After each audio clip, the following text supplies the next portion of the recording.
What's up, everybody? It's the Prodigy Maker Show, episode 28, coming to you live from New York City. It's Chris Lewit with my co-host Sammy, the Academy Dog, the Tennis Academy Dog. Sammy, say hello. Hello. Hello. How's everyone tonight? I had one viewer telling me that I gotta upgrade my production quality. Can't have Sammy on the show. It's not professional enough. I don't really care. This is the way the show is going to be right now. It's me. I'm in my kitchen. We keep it real. We keep it real to level 10, which is this level of being legit. And my fans and everyone in the audience knows that when they get this show, it's gonna be legit. It's gonna be real. It's gonna be straight from the heart, and we're gonna tackle some of the controversial issues. And I'm gonna give it to you straight. Going to be a straight shooter. And Sam, right? He's my buddy. He gets some snuggles in the evening, and we do the show that way. I guess if the show somehow we get to a certain level, and I guess we won't be able to have Sammy on. You're good. You're with us. We're together. All right. Tonight, guys, we've got a really big show. I think it's an exciting show. We're going to talk about parenting in tennis, parents in tennis, the good, the bad, and the ugly. I don't know. It could be a disaster show. I don't know. It could be I don't know. I hope it doesn't pull too many feathers. Stop clicking so much. Stop it. It's annoying. Stop with the clicking sound. Hold on. Give me this. All right. You're good. Let me take that off. Clicking too much. Sorry, guys. Sammy's making a lot of noise. I see some old friends tuning in. What's up, amigos? And we'll see if we get some new viewers on tonight. The show has been blowing up a lot. Especially the podcast. I know you guys are loving the podcast. I have all the stats. Thank you very much for supporting the show. We're getting a lot of emails, contributions, and a lot of congratulations and encouragement via email. I appreciate that, guys. And as always, we appreciate you sharing the show. Please share now if you can. You can share the live feed if you're on Facebook. And you can always tune in and ask any questions that you like. I'm always available to answer questions. We have a few questions from the mailbox. It's our it's our new and always improving mailbox segment coming up later. Got a few questions in the mailbox. Questions from some of my students around the world, my online students, so we'll be including that. And one question from a real world whom I coach here in New York, so that should be good. I'll try. I promised one of my students that I would answer his question tonight, so we'll do that a little bit later. But let's get into talking about parents. And the first thing that I want to say about parents, and I know that a lot of parents watch the show because it is a junior, and the show with parents and coaches, but especially parents. So if you are a parent watching this show, I would like you to know dirty little secret in the junior tennis community is that you are not welcome. And I'm really sorry to say that, and I'm sorry to let the cat out of the bag, but coaches don't like parents. Tennis coaches do not like parents. I don't know if it's like that in every other sport, but in junior tennis, there's a terrible bias against parents. And parents are vilified. That's the word that I'd like to use. Parents are vilified by tennis coaches when parents aren't around to hear what the coaches are saying. So I'm not afraid to say it. I don't believe it. And I want to try to talk about why I think parents are so critical to the development of champions. Usually, not always, but they oftentimes play an important role. And I certainly think that parents are a valuable asset to the team, the junior development team. And I take great offense when I hear coaches talking in a derogatory way about parents. And let me tell you, there is a lot of derogatory talk about parents in junior tennis coaching circles. So much so that I can't believe it sometimes. I can remember being at conferences, being at workshops where coaches are free to discuss their opinions and be candid. And I think you would all be shocked as well, unless you're one of those coaches watching, at the way that coaches, when they have their guard down, how they actually talk about parents. And a lot of the coaches are not even parents themselves, and that's, I guess, not surprising. They're completely out of touch. They don't understand what it's like to raise children. They don't have children, and they just see parents as a nuisance, as an interference, as a problem. They see parents in a very negative way, and I think that's a shame. I think it's mostly wrong. Now, sometimes there are parents who are a disaster, and it's a train wreck, and you're on you're tied down, and the train's coming for you. There are some parents where they're just impossible, they're overbearing, they're too demanding, and they're unreasonable.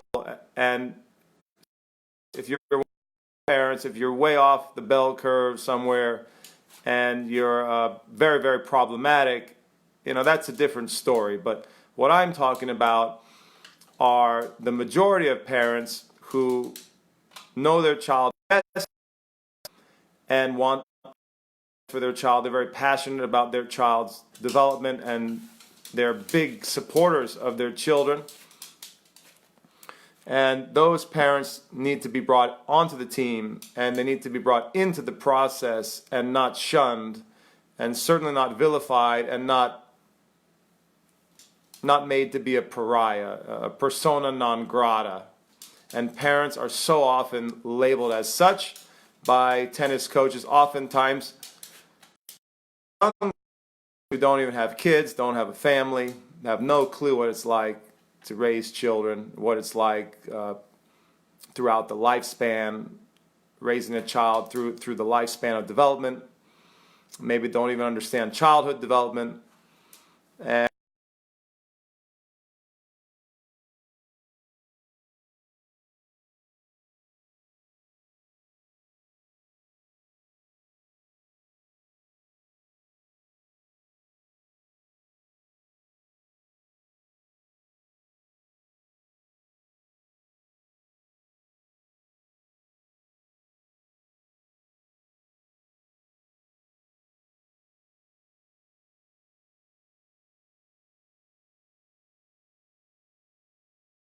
sorry for that, guys. We're back, and we have a much better connection. I was getting a little nervous there. So, go sit down. I can't take it. No, you peed on the couch before. Go sit down. No, I'm not doing it. No, I won't do it. Sorry, guys. All right, so what were we talking about? Parents. So, why do parents get a bad rap in tennis? Probably because the bad ones... Hold on. I'm going to let Sam out. He's driving me nuts. Go. Just go. Go. If you pee on it, I'm going to be really upset. My goodness. Get in there. Get in there. Get on the couch. He's an animal. He's a wild animal, this guy. That's Sammy the Academy dog. If you ever our summer, our high performance camp in the mountains, meet Sammy personally. Parents, I think the bad ones, the really bad ones, the abusive parents, the nightmare parents, they've given everyone a bad name. And what it is about tennis parents in particular, I don't know if we have the worst parents compared to other sports. What do you guys think? I see a lot of waves and a lot of people. Do we have worse parents than other sports? Do we have the worst parents of all? That's an interesting question. I don't know. From my understanding, parents are some of the first to hear from coaches and parents and people I talk to from other sports, but I don't know if that's true or not. All I know is my world, my little junior development world, where I try to find parents who I can work with. Maybe I select them to a certain extent. If a parent's a little too cray-cray, I guess I won't work with the kid, which is sometimes a shame. Usually the kids are sweet, and the parents, if they're very, very difficult, you have to do your best to manage them and work with them. But typically the parents of the kids that I have are said to me, and that's kind of what I'd like to talk about. Maybe I'll come at it from that angle first. The parents should be seen as an asset. Parents should be seen as the linchpin in development in most cases. Now, there's going to be some parents who don't care that much, or they don't want to be involved in the process that much, and those parents will sort of drop their kid off for a lesson. That's it. And you're left to be on your own and to develop the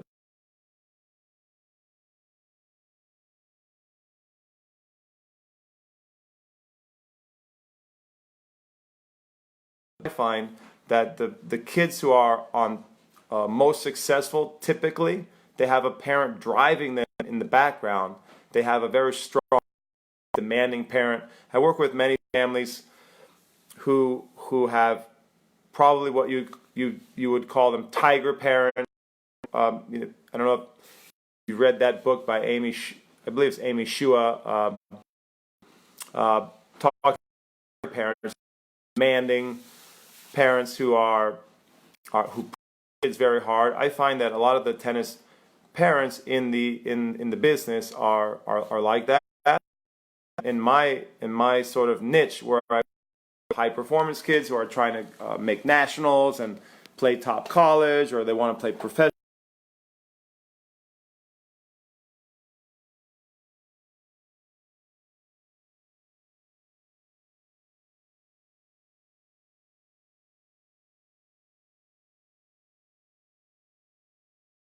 Push the kid to be a great player. They're going to help me, and they're usually going to be very organized, and they're usually going to be super motivated to help me help the player. That's just playing a critical role in the development team. I believe in that team approach where you have the coach, you have maybe a physical trainer, you have the parent, obviously you have the kid on the team, and you maybe have a doctor to look into injuries and things like that. You might have a sports psychologist. We'll maybe talk about that later, because one of the questions in the mailbox is about sports psychology. But you may have different people on your high performance.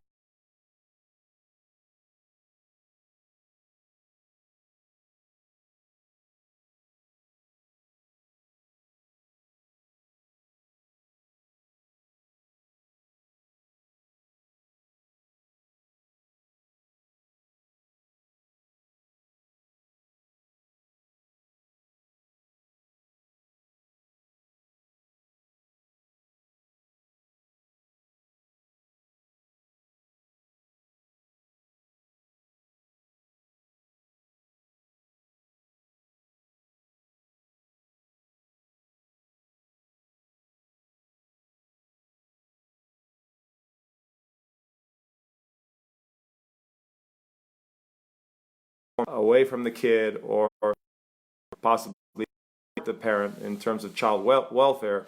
But I'm not talking about those extreme cases. The majority of parents who just want to do good for their kid, they want their kid to be successful. And in my niche, the parents who are very demanding, and they expect the best from you, and they expect the high performance from their player. Those, I'm telling you guys, if you're a coach watching, harness those parents. Don't push those parents away. Those parents are your greatest asset. They are not a liability. And unfortunately, because for some reason or another in the tennis culture, especially in junior development circles, parents have become persona non grata. They become pariahs. they're oftentimes pushed away. And I think in the end, it usually hurts the player's development and for less efficient development, less successful development. So that's the main thrust, is that if you're a coach, consider working alongside the parent, bring the parent into the team, into the high performance team, and harness their tremendous passion and drive to make their kids successful, and utilize the parent as an asset.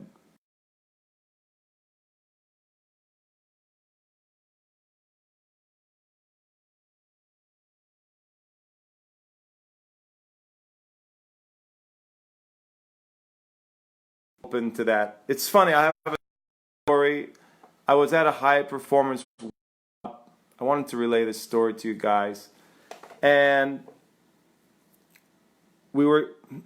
It's kind of a funny story, but I'm gonna say what it was. It was a PTR high performance training, and at the end of the work, I actually left the workshop. I thought it was done, and I actually left mid workshop. It was very rare. I very rarely do that. It was a high performance, and I was very unhappy with the quality of the workshop. To be honest, it was a PTR workshop. No offense to PTR, but it's very rare that I do that. But I was very disappointed in the training. But halfway through the training, we did these on-court assessments, and we had some of the peers, other coaches, sort of. We did a debrief at the end of these assessments. We did a mini lecture with the parent to try to get some info, and you know where they had come from.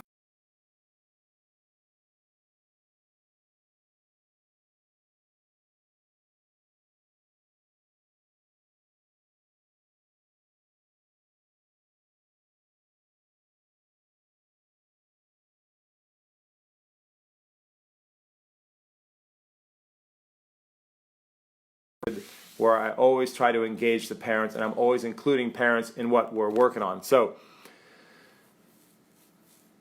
the first time that I learned that, and I will tell you this, the guy who I think is the leader possibly in the world at bringing parents into the process is Rick Macy.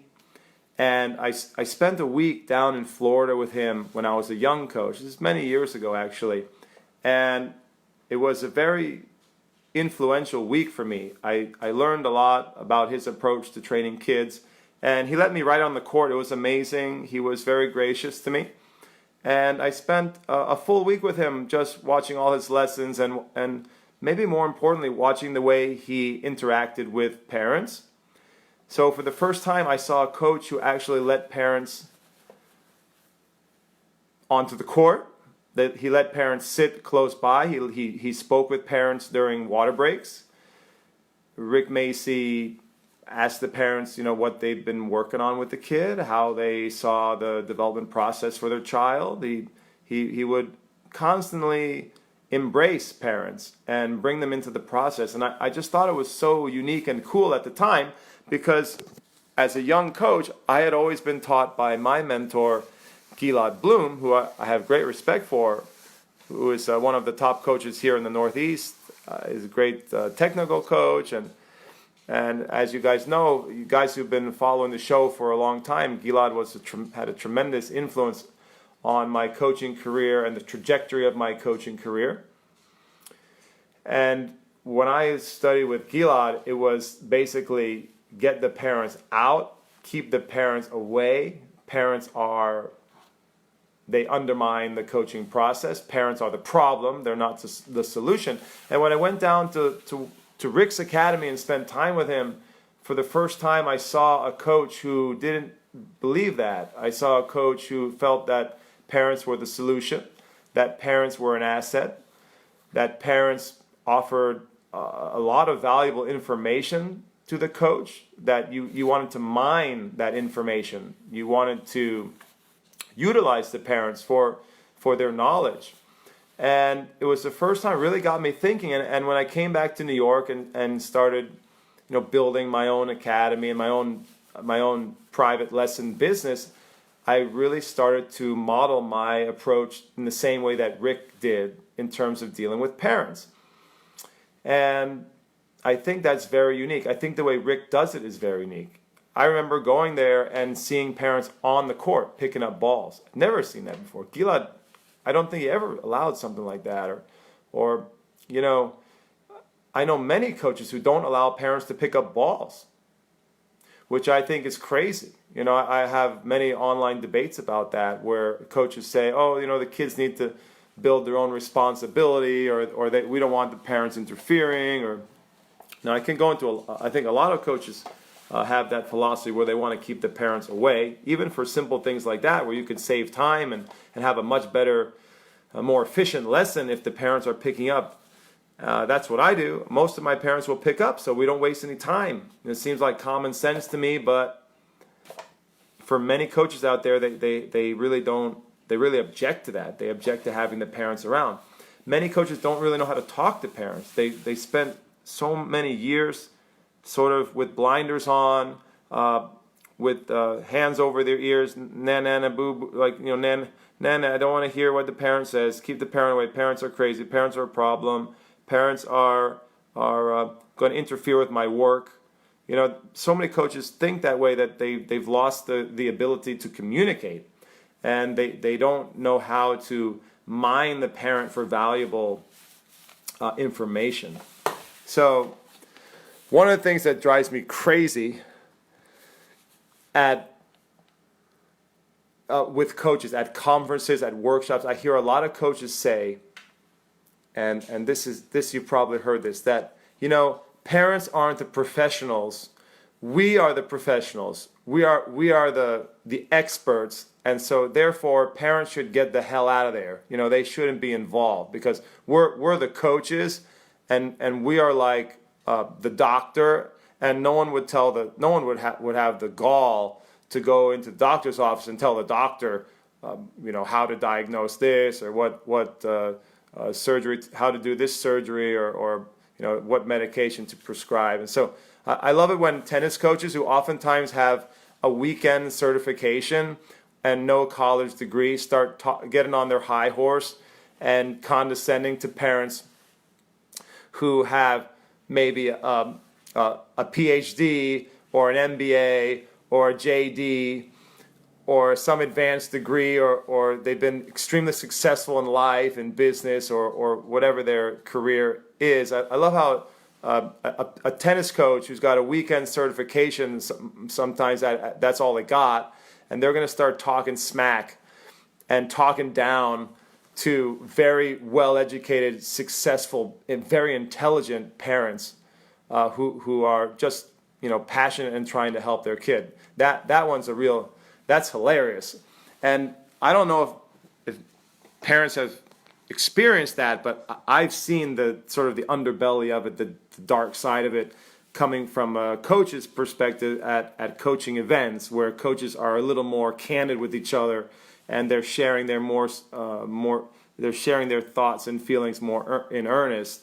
And it's unbelievable the way the coaching culture is. And I don't know if that's only in tennis. I think it's probably in other sports too. But as I said, I've heard from folks that they think tennis parents are the worst, and therefore maybe that is maybe there's some there have been historically some very crazy parents who have been abusive and problematic. You will have some famous stories about that, whether with professional players or junior players, and maybe it's caused a reaction, a very bad reaction in our junior tennis community and in the coaching community. But unfortunately, that perspective on parents is so pervasive now that I'm sure it's hard to find a coach who will embrace a parent who just wants to help.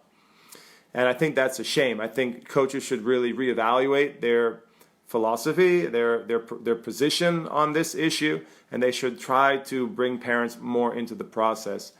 And like I said, the way Rick Macy does it is amazing, and he's been quite successful with a number of prodigies and obviously many top junior players and professionals. I just love his approach, and I've tried to model my work here in New York on that. On developing those types of important bonds and relationships with parents.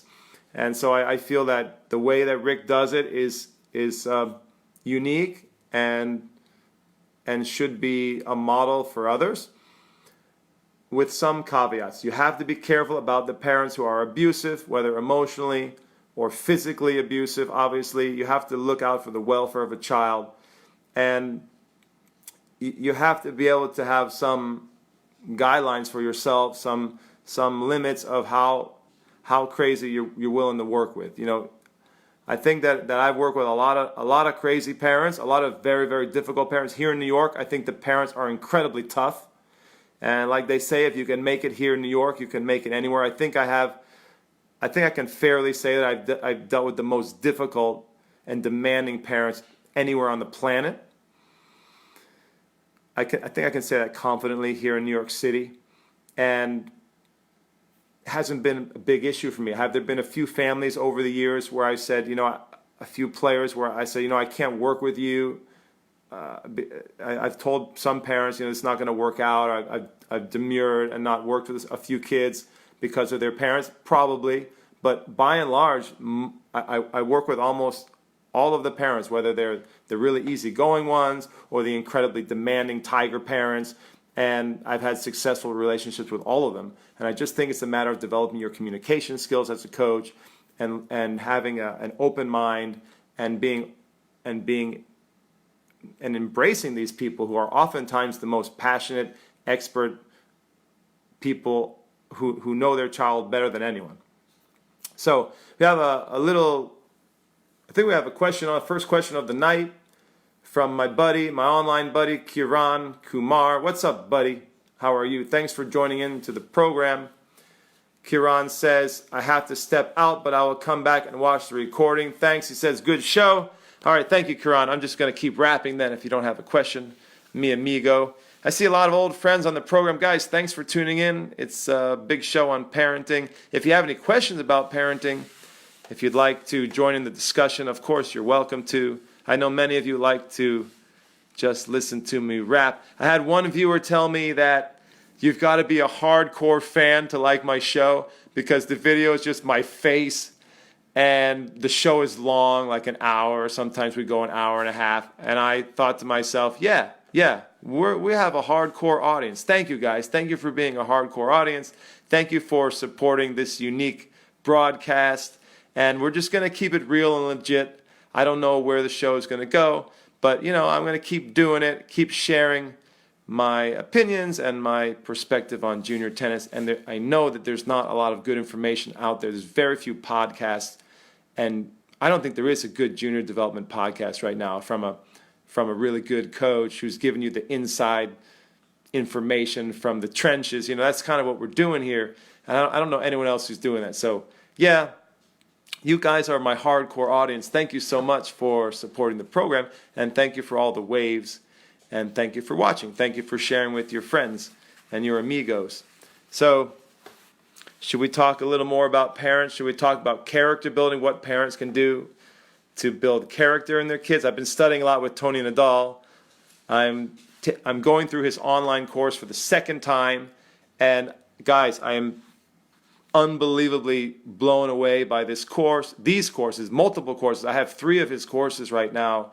I really think they're amazing. I don't know if other people will find them amazing. I think for me, coming from my background, traveling in Spain for so many years now, writing the book on Spanish tennis, spending many years with Luis Bruguera, studying with Pato Alvarez, with those guys,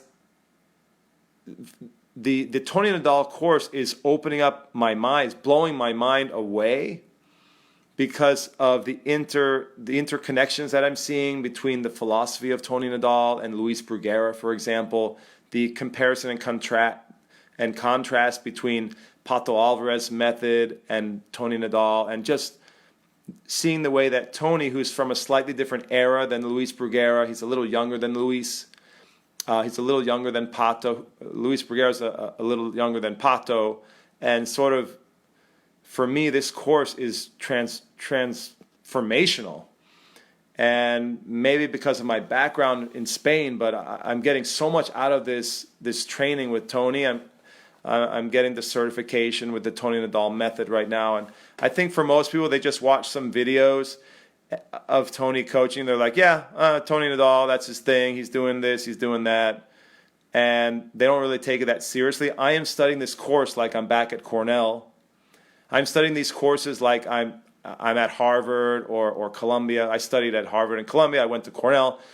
I'm studying these courses like I was back in college, and they're having a huge impact on my view of Spanish tennis and the evolution of Spanish tennis, and particularly about training character and building character. Tony Nadal, in my opinion, is absolute genius on developing character.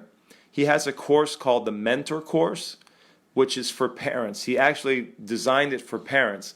And there's a lot of amazing information there. I kind of want to go into it a little bit just to share, because I'm taking the course online every day. I'm a little bit trapped at home right now because we have a new baby. So I'm going a little crazy at home, and I'm studying with Tony. I feel like I'm in Mallorca, but I'm not. I'm at home with my little girl Ocean. We have a new baby, Ocean, baby O. Very excited. My fourth kid, guys, number 4, and because I can't leave, I can't travel because I have a baby, and I'm kind of a stay-at-home dad during the week. I'm really big family guy. You know, I'm enjoying these online classes, and I'm getting this mind meld with Uncle Tony, and I'm finding the course extremely informative, and very, very much in the depth and the breadth of the course is incredible. 36 classes per course. I have 3 courses dialed up right now, and there's up to 36 classes in each course. There's a lot of material to cover, almost an overwhelming amount. And I'm working through it slowly. Actually, the second time I'm working through it, it's just blowing me away. I think it's going to have a huge impact on my coaching, and especially the way I want to build character in kids. So as I was saying, he's got this mentor course where each class he shares some consejos, some tips, some advice for parents. And it's just wisdom. It's just like a fountain of wisdom in every class. And Tony is like this philosopher, genius coach from Mallorca, from Catalonia. And it's just it's incredible. It's unbelievable the way that he developed Rafael's character, the way that he develops values in all his players, and what they do at the academy there. So maybe I'll share a little bit of that with you guys, because I'm thinking about writing a book on building character right now, partly from the influence of Tony and partly from my own perspective on raising my kids and seeing, as a tennis coach, we see, if you're a junior coach, you get to see hundreds and hundreds of different kids, and you see the different parenting styles. And I think I've been witness to that, and I think it will make for a very interesting book on how to build character in young kids and children, basically, based on my perspective. I'm a very keen observer of behavior, and I've observed many, many different styles of parenting and the influence that it's had over the lifespan of children.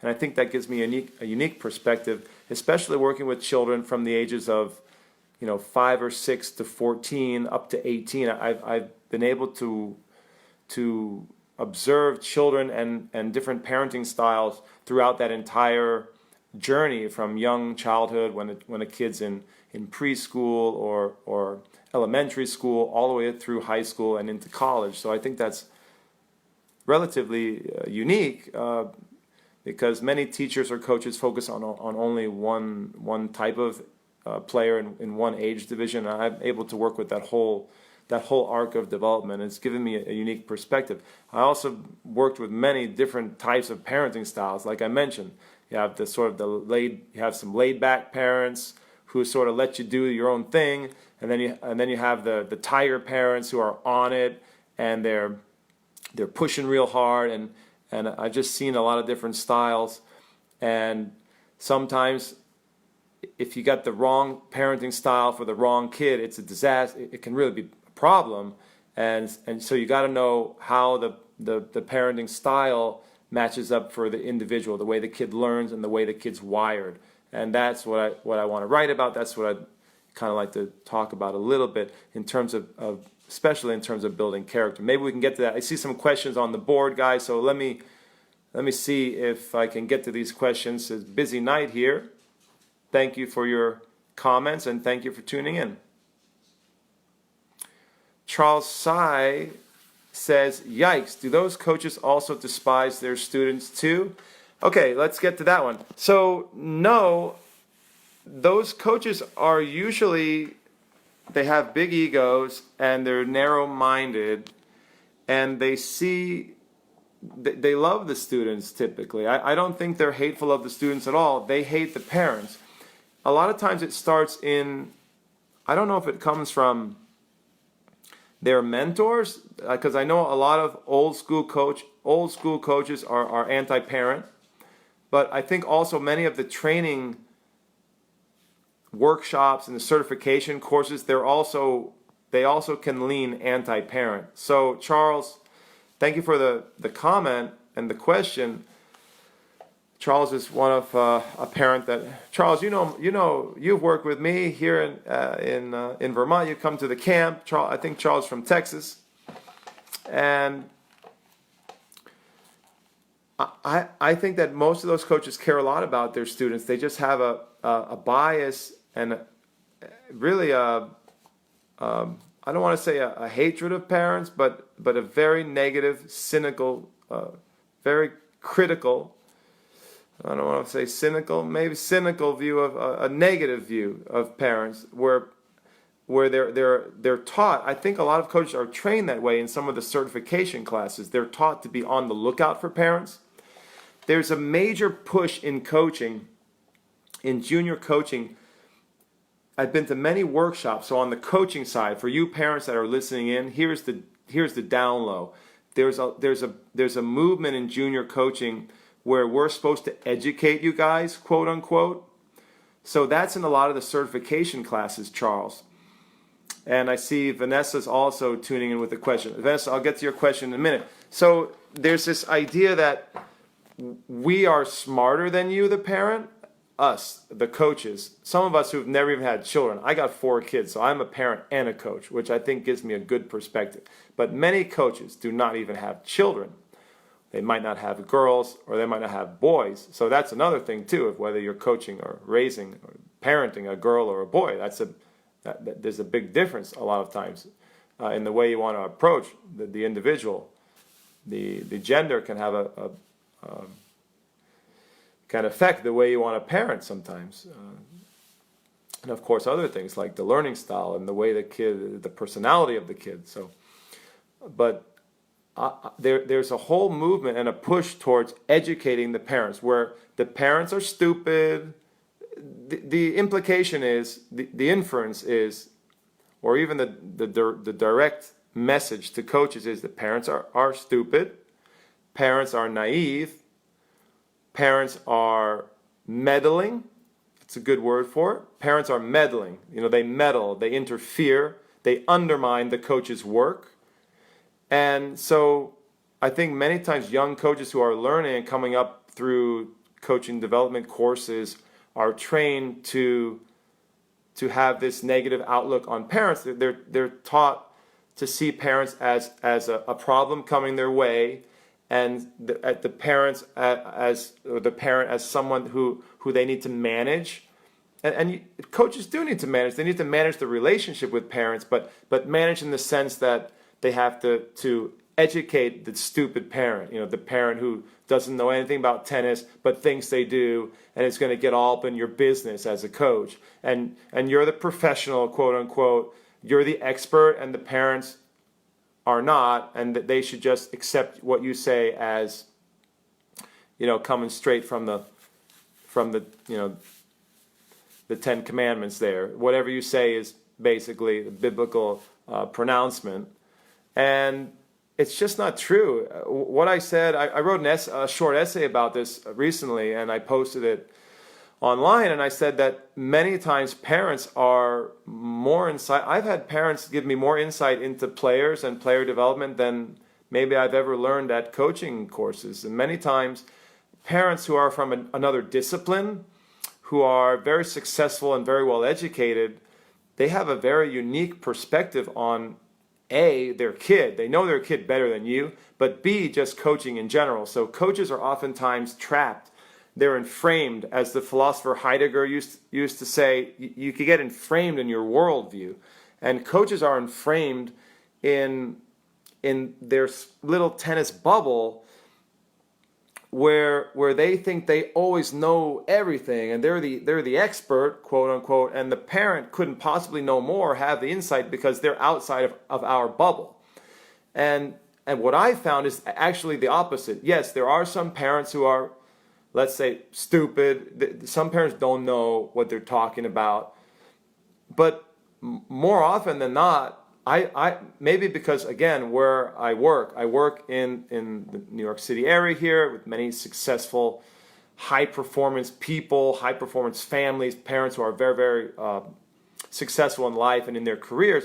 The people that I associate with in my world are winners, and they're creative, and they're highly intelligent. They have very high IQs, and I've learned tremendous amounts from parents who are business leaders. Maybe they have a background in quantitative analysis, and that's something that that's not a strength of mine. So I remember I had a parent who was a very successful business person. He was doing a lot of quantitative analysis of his son, and he was making spreadsheets and things like that. That's never something that's probably not something that I would, a perspective that I would take, but I learned a lot from him.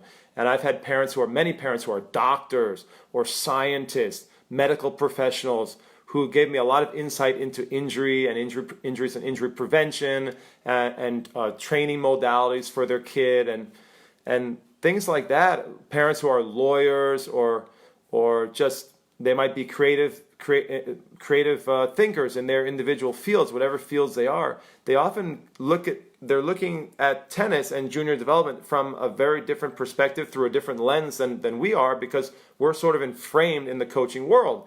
And so I found that I've learned a tremendous amount from those folks over the years. But I had to open my mind to it. I had to listen to them. Instead, what most coaches do is they're so narrow-minded, they're so biased, that they actually, if a parent starts talking to them, they're sort of trained to tune them out, and they're sort of trained to say, oh yeah, whatever. They probably won't say that to you because they want your business, but many coaches in the industry, they actually, underneath it all, that's what they think. When you're talking to them, they're thinking, this is a bunch of bullshit that I have to talk to you right now. Many coaches think that. I've just got to call it the way it is. When you start talking to them and they're like, this is bullshit. I can't believe I have to talk to this parent. This parent knows nothing about tennis, and they're trying to tell me how to do my job. And that attitude sucks. That attitude from coaches needs to change. And that's part of the reason why I wrote that essay. And I guess that's one of the driving factors to do the show tonight, the show about parents, because if there are coaches watching, I just wanted to sort of relay to you guys that attitude sucks, and it's actually going to hinder your players' development, and it's going to undermine the rate that you develop your players. It will actually hurt most of the kids that you work with. You got to have a more healthy approach to parents. You got to work with them, listen to them, and open your mind, because many of them are going to see things that you cannot see because you're stuck in the tennis world and you're seeing everything through the junior coach's lens and your training and background and things like that. You can learn from these people. And these people know their kids better than anyone. They know their kid generally a lot better than you. Are there exceptions? Of course. Sometimes a parent is, for some reason, out of the loop or clueless, and there are occasional parents who are cray-cray and abusive and just way too demanding and harsh with their kids.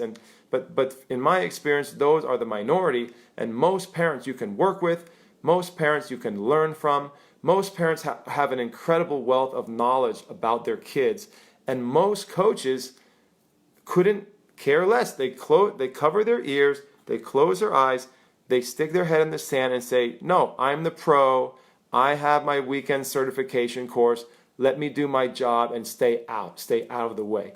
And a lot of times parents get that. Probably some of you parents listening have gotten that message. Get out of my way, get out of my business. I'm the expert. You go away. Don't interfere. And I just think that's a shitty way to develop kids. In most situations, that is a very poor way to develop a high-performance player.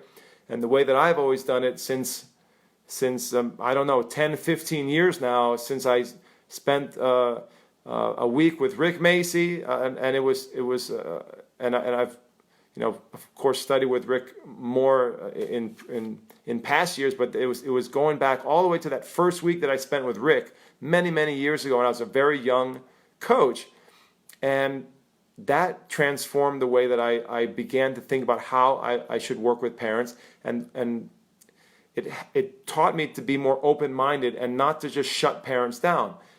You got to listen to parents, listen to what they say, even if it doesn't sound like the right answer at first. Sometimes they may have an insight that we're not seeing, and you got to open up those lines of communication with parents. And so many coaches are not even interested. They have no interest in doing that, no inclination in doing that, and they're not going to put any energy into that relationship. The coach-parent communication, the coach-parent relationship is vital to the health and development of the player.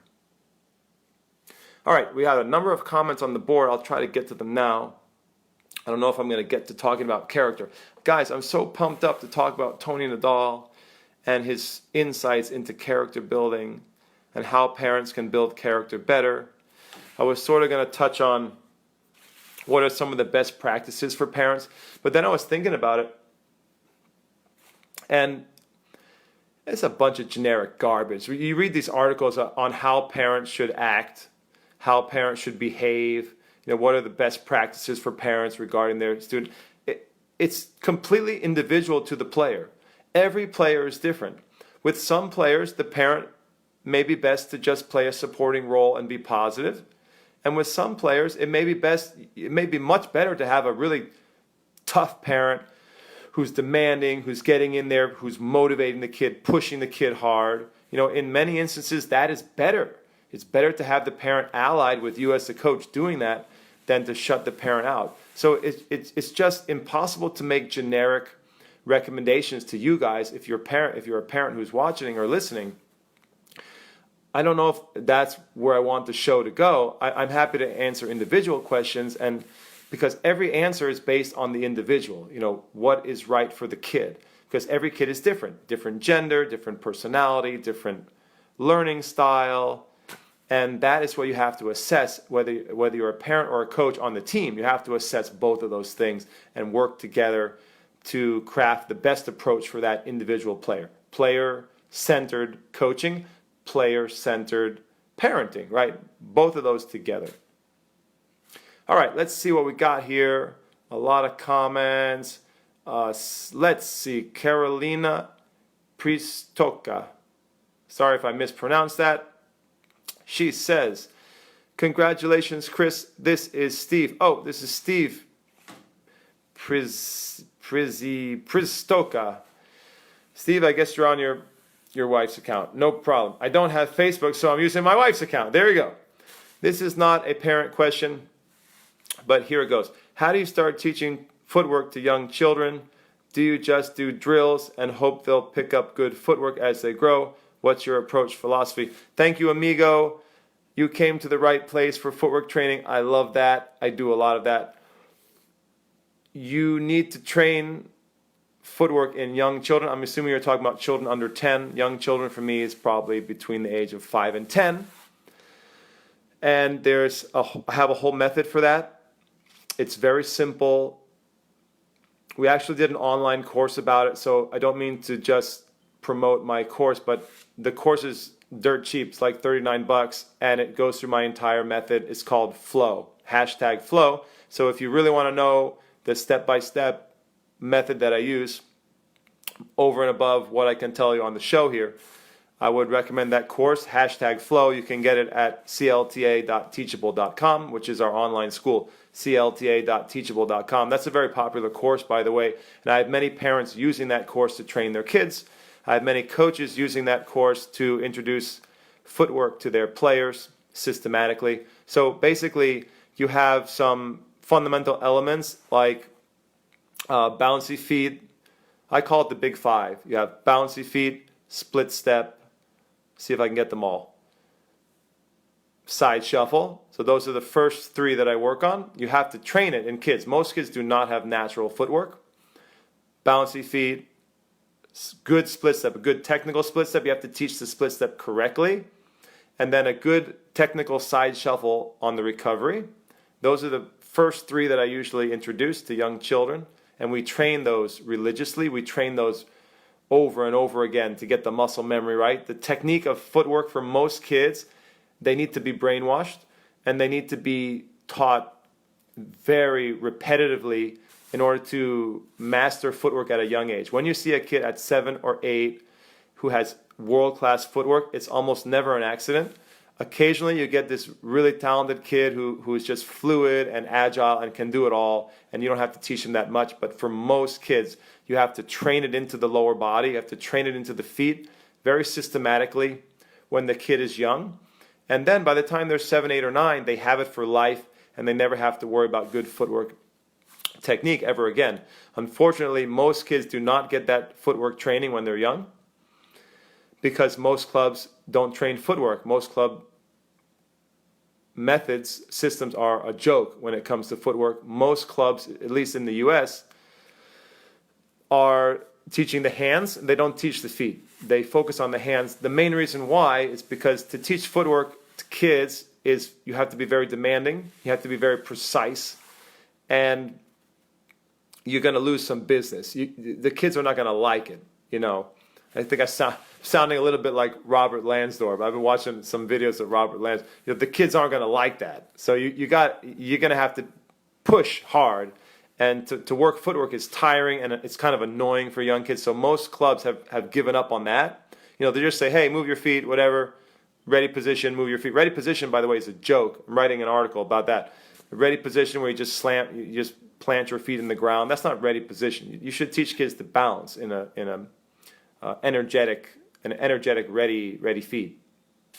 Anyway, most coaches and clubs don't teach footwork. The main reason is not that they don't know how, they may not know how, but the main reason is because kids don't like it and they don't want to lose business, and they have a lot of pressure from the hierarchy there. You know, the senior pros and the director or assistant director or whatever.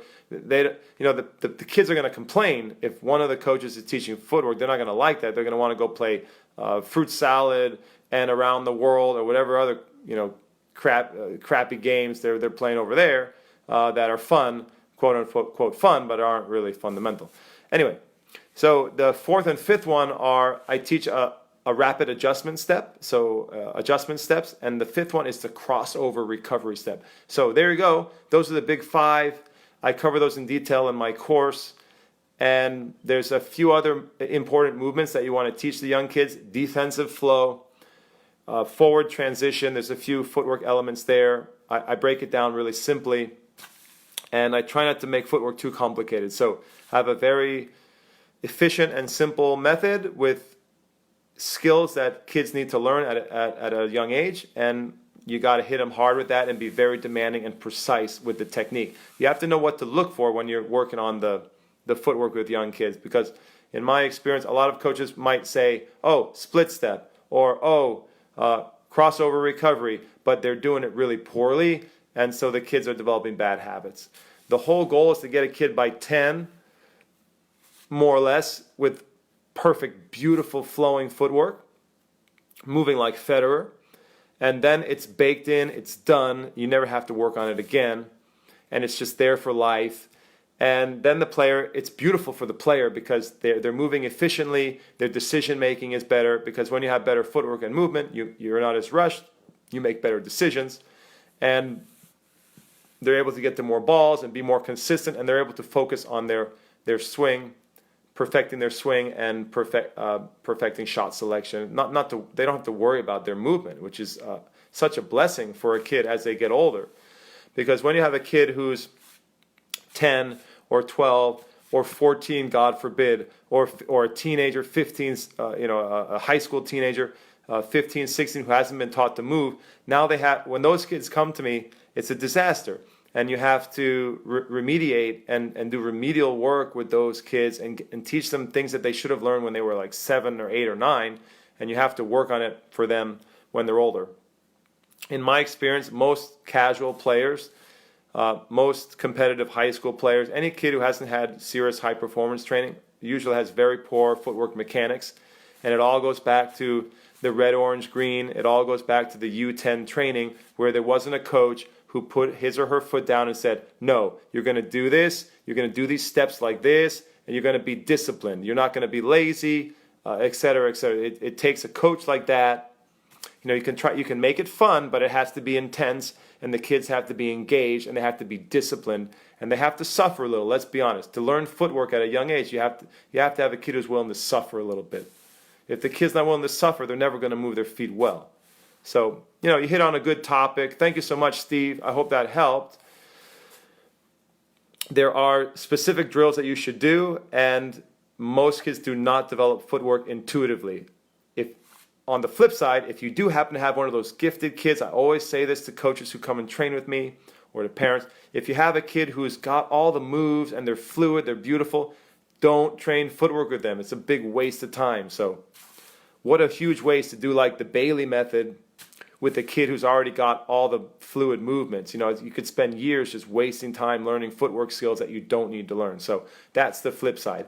On one side, most kids need it. On the other side, don't waste your time if a kid's got all the skills. Don't waste development time. You know how I always talk about that. People who've been listening to the show know how I'm all about accelerating development, getting development going as fast as possible to the goal. And sometimes footwork training, if done incorrectly, if done in a too complex a way, can be a huge drag on the rate of development. Let's see. Vanessa says, Vanessa Rago is a great super mom of 2 students that I work with. They're from Las Vegas. Vegas, baby. What do we got? What do we got here? Vegas. Hey, Chris, thanks for sticking up for us parents. You got it. I'm a parent too, you know. Lucas wants to watch some instructional videos on serving. What's the best way to search for your videos? Is there a platform online to buy your instructional videos? Okay, I did not set up Vanessa to do this, to sell my videos, but of course you can buy my classes. We have a bunch of good classes at CLTA, Chris Lewit Tennis Academy, clta.teachable.com. Teachable is the online learning platform. So clta.teachable.com. That's where my online school is. We've got some good video courses there. Do we have a serving course there up right now? I don't think we do. You can search my YouTube channel. We have some good stuff on the YouTube channel. I have a very good free video on the YouTube channel. We did a live show from the Summer Academy where I was doing a serve, I don't want to say clinic, but we did a whole afternoon of serving. So we did a whole live show on it, and we filmed it. And it's free on YouTube right now. So if you go to our YouTube channel, youtube.com/Chris Lewit, or just search Chris Lewit YouTube, and that'll come up. We have a number of good videos on there. You know, with you guys, Vanessa, you can just email me or send me Lucas's videos, and I can sort of mark them up or send back some notes for him to work on. I think that live serving show that we did from last summer is super popular. It's gotten a lot of views, and I think it's a great resource, and it's free. It may not be free forever. We may be putting that behind a paywall soon, but right now I believe it's totally free on the YouTube channel, so check it out. I think it's called the Summer Serving Special. It's on our YouTube channel. Check it out. Good program. Let's see. Lucas wants to watch instructional videos. Oh, one thing I was going to say about instructional videos is it's an unbelievable world we're living in, guys, where there's so much information now online. It's actually become difficult to get good information. So it used to be there was nothing. There was no online. When I was growing up, I had to order a special VHS video. It probably took 2 to 4 weeks to ship, and I'd have to watch it on VHS, on the TV, just to watch some serving or to watch a slow-mo of a pro, maybe just one pro, maybe like Sampras or Edberg or something.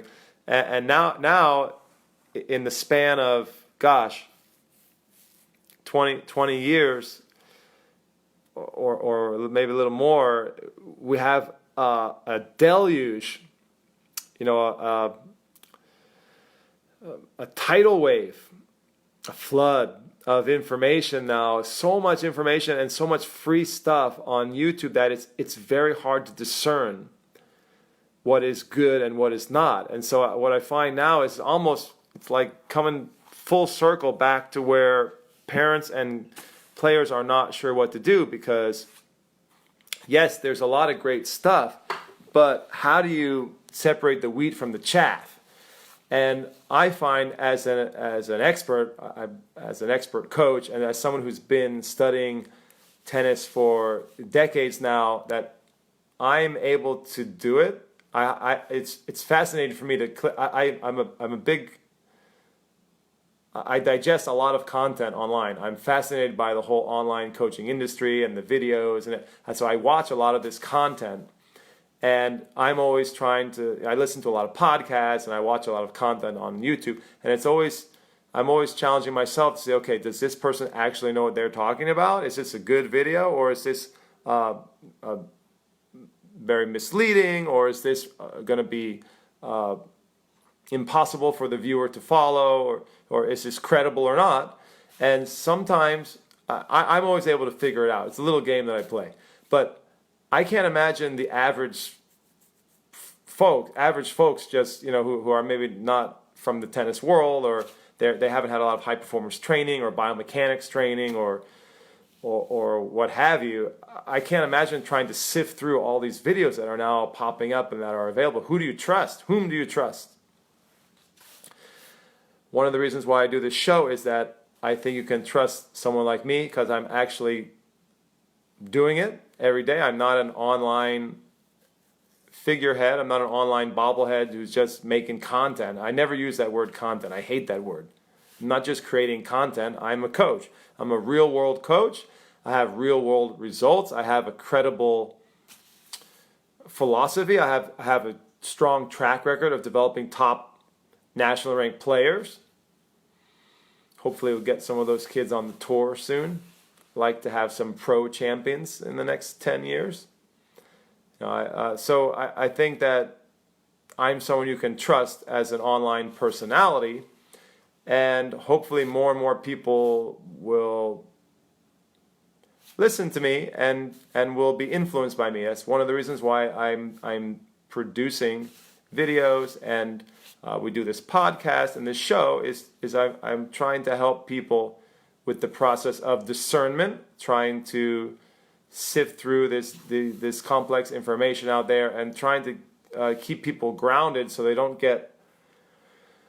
follow a lot of false trails. They don't end up on the wrong pathway, because that is a huge time waster, and in the end it's harmful to the kids, because the kids are what this is all about for me.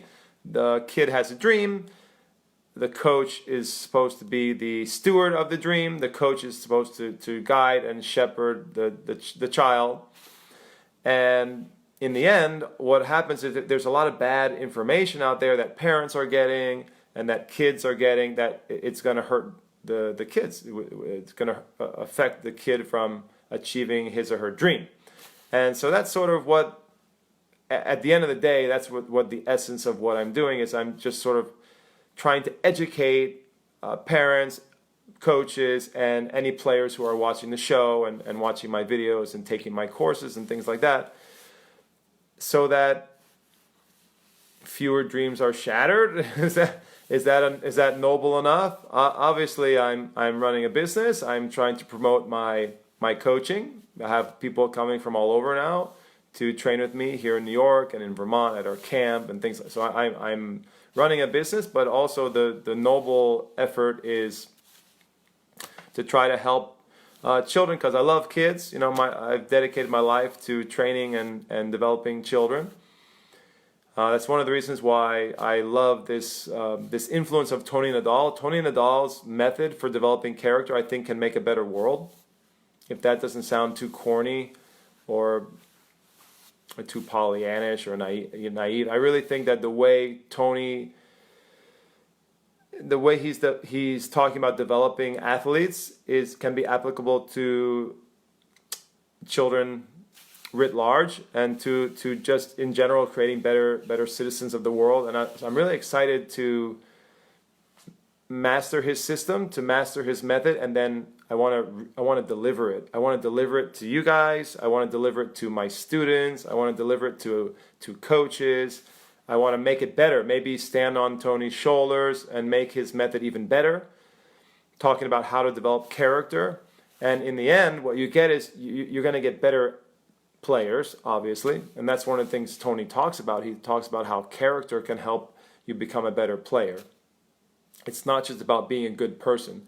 When you develop your character, you can become you will be more successful in tennis, without a doubt. And he makes a very convincing case about why that is. We can maybe go into that if you guys have any questions about that. But I just think what Tony is offering is a method to develop better human beings, not just better tennis players. But in the end, the character that you develop makes you a better tennis player. So that's the sales pitch, and that's the sales pitch that Tony gives. And I'm just going to re-deliver that to you guys now. And I believe in that. I'm drinking the Kool-Aid on that. I'm buying into that, because in the end, we're going to get better citizens of the world, and we're going to get more successful tennis players with that method. So as parents, that should be something that you are highly interested in developing your player to have strong character, and of course to be a great tennis player. Both together. They're not mutually exclusive, and in fact, having a stronger character will help your kid develop faster and ultimately become a better tennis player. Let's see, do we have any more questions on the board? I see Daryl Cummings is watching and waving. Daryl Cummings, big fan of the show. Thank you, amigo. Daryl is one of the co-founders of UTR, and I really like your newsletters, buddy. Thanks for the newsletters. You got a very good insight on the industry and on industry trends. So I appreciate your newsletter. Keep it up. I know it's not easy to put together all that stuff. Okay, Steve has another question. Steve says, soccer and track, for example, are very anti-parents. Very drill sergeant approach, but the kids are usually older, so parents don't interfere, especially when the kids are lazy teens. They expect coach to do the parenting for them and teach them disciplina. So I know track and cross country because my son is a competitive runner. Just finished top 32 in the regionals. I'm very proud of him for 11-year-olds in the Northeast United States. Good job, Isaiah. I'm rooting for you, buddy. Next year we're going to try to make nationals. He's got another year in the 12. So I know the running world a little bit. I'm still learning. I'm into the wrestling world now because my daughter is a competitive wrestler and she's getting more serious. So I'm learning about the wrestling world. I'm fascinated by other sports, and their niches and whether the coaching philosophies are similar, comparison and contrast between different sports and tennis. I know tennis very well. I'm learning about these other sports, so it's fascinating for me. I think it's true that in track, I would say in the cross country and track meets that I've been to, the parents are very vocal. And it's true that the runners are often segregated and the parents can't come on to the track. But some of the meets, the parents are extremely vocal. I've seen some crazy stuff. I've seen parents swearing at their kids as they're, coming up to the finish line. And, maybe those, I can't speak for the entire industry. I don't know the industry well enough yet. But what about soccer? I don't know soccer too well. So if you think maybe the anti-parent approach